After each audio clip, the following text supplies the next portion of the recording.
Joining me now is the former United States ambassador to Ukraine, Marie Yovanovitch. She held that position from 2016 until 2019. Despite a lifetime of service, Donald Trump removed her from her post because she wouldn't partake in his and his cronies, notably Rudy Giuliani and Lev Parnas's attempts to extort Ukraine via quid pro quo. U.S. javelins for, quote, dirt on Trump's political opponent. In fact, Giuliani and company developed an entire scheme to discredit her, including making up stories of her corruption. However, these stories were not true, and they were proved not to be true. Ambassador Yovanovitch writes about this episode and more about her time as a career diplomat serving the United States in her book, Lessons from the Edge, a memoir.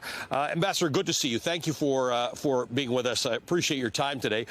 You know, something that you said the other day struck me, and that for all the miscalculations Vladimir Putin made almost 1 year ago today, one of the miscalculations was that Joe Biden wasn't going to be able to rally the world and reignite NATO to come to the defense of Ukraine.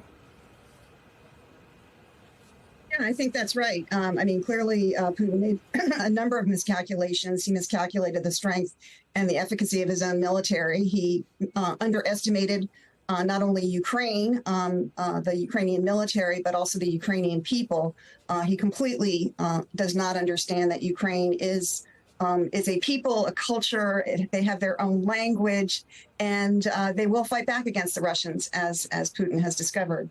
But I think that one of the issues was that back a year ago, Putin was looking at the lay of the land in Europe, where Europe seemed to be divided, fragmented, elections coming up, far right seemed to be gaining the ascendancy in some countries. Angela Merkel had left the scene. And in the United States, I think he took the measure of Joe Biden and decided, you know, this is not a guy who's going to be able to lead an effective alliance against me, especially after the withdrawal from Afghanistan.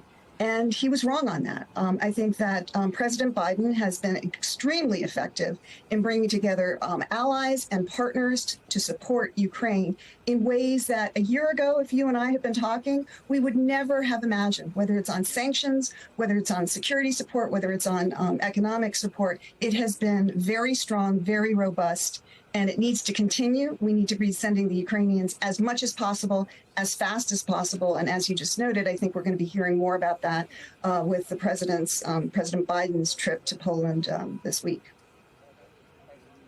Well, it was interesting what President Duda of Poland said, where he said that this may not end soon, and if it's still going on in a year, Russia may feel emboldened to go into another state. Now, one can't imagine that happening because there are some estimates that 97% of Russia's military is engaged in this war in Ukraine, but the Poles and the Latvians and the Lithuanians, they worry about this. They really are worried that Russia either loses or is emboldened. Give me your view on it.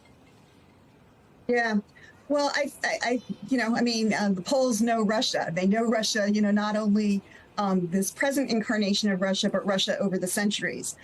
So I think President Duda and others have a real point. I mean, Russia, I think, fundamentally is fighting a different kind of a war than we in the United States are used to. I mean, this is a total war. It's a war not only against the Ukrainian military, it's a war, as we have seen so dramatically, and as Vice President Kamala Harris just pointed out in the Crimes Against Humanity, against the people of Ukraine.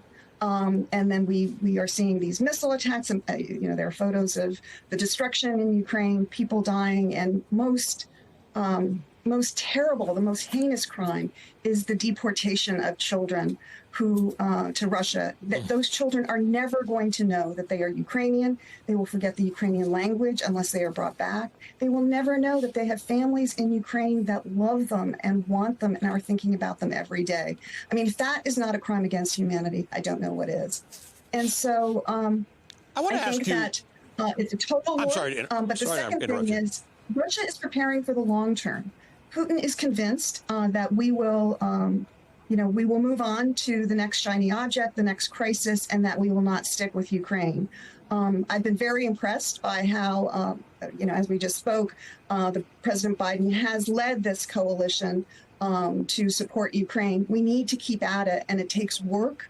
It takes communications with our populations about why this is important, that this is, when Putin talks about the war in Russia, there have been different narratives over the last year, as you know, but the current narrative is that this is a war against NATO and the United States. And so we need to be mindful of that. As, one of your previous guests was saying, if Putin and Russia are not stopped in Ukraine, they will keep on going. And we will have to deal with them one way or another, sooner or later.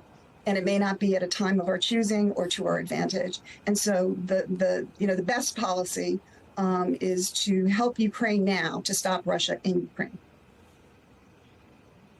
You and I have talked about this before. You write in your book about the work that you did when you were the ambassador here. Ukraine was a country that didn't sort of pivot west as early as other Eastern European countries did. And you were here to try and show American support for getting this country on its feet and making the pivot that it ultimately wanted to make. That was interrupted in the last administration by a few things, including that phone call between Donald Trump and President Zelensky that Colonel Vindman reported up the chain, and by things that happened to you. There was an undermining of that relationship between the United States and Ukraine. What role, if any, did that have to do with where we are today? I think it emboldened Russia. I mean, I think that Putin has always had it in his mind to absorb Ukraine as part of the empire. I mean, he is thinking about his position in history. He wants to be the next Peter the Great, but he is also thinking about the Russian Empire, and he wants to reconstitute, Russian borders. He's been very clear about that, both in his writings. In what he has said, and frankly, in his actions as well. And so I think that he took great, so he was going to do this anyway. It was a question of how he was going to do this. And I think he took a lot of succor from President Trump's comments about Ukraine, that Crimea, is Russia, various things like that. And obviously, he had a very important influence over former President Trump. And I think that he was hoping that maybe he could absorb Ukraine through peaceful means, with the U.S. Not saying no, and then there would be no support, because obviously the support is critical to Ukrainians fighting back. I mean, you look at what President Trump said about NATO. His former senior advisors said that had he won a second term, he would have taken the U.S. out of NATO. I mean, these are all goals that Russia and Putin have had for years. And so if you can do that just through the actions of the American president and the passive assistance of the American president, no need to go to war. But he was always ready to go to war. And he would have done that whether President Trump was still the president or not. Marie Yovanovitch, thank you for your service to this country that we're in now and your service to the United States of America. Ambassador Marie Yovanovitch is the former United States ambassador to Ukraine, the author of a really important book called Lessons from the Edge, a memoir.